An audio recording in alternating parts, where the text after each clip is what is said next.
یہ سوال آیا ہے کہ جی رات بھر جاگنا، تو ایسے شخص کے لیے تہجد کا کیا حکم ہے؟ کیونکہ تہجد کے معنی تو ہوتے ہیں کہ عشاء کے بعد آپ کو اونگ آ جائے، اس اونگ آنے کے بعد جو نماز آپ پڑھتے ہیں وہ تہجد، یہ معنی بھی اس کا ہے۔ لیکن ایک شخص رات بھر سویا نہیں ہے تو وہ رات کے پچھلے پہر، رات کے 3 حصے کیے جاتے ہیں نا،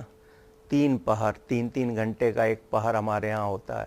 تو جو پچھلا پہر، آخری پہر یعنی فجر سے 1 یا 2 گھنٹے پہلے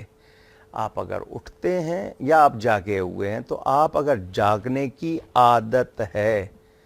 تو وہ جو آپ نماز پڑھیں گے اس کو صلاۃ اللیل بھی کہتے ہیں، رات کی نماز، آپ کو اللہ تعالیٰ تہجد کا ثواب عطا فرمائے گا۔ لیکن حکم یہ ہے کہ عشاء کی نماز پڑھنے کے بعد آپ کو ایک لمحے کی اونگ آ گئی،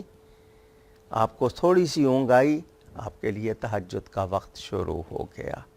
لیکن پچھلے پہر، خاص طور پر فجر سے گھنٹہ 2 گھنٹے پہلے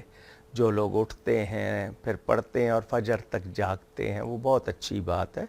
لیکن وہ صلاۃ اللیل اس کو عام طور پہ کہتے ہیں، اللہ تعالیٰ تہجد کا ثواب عطا فرمائے گا۔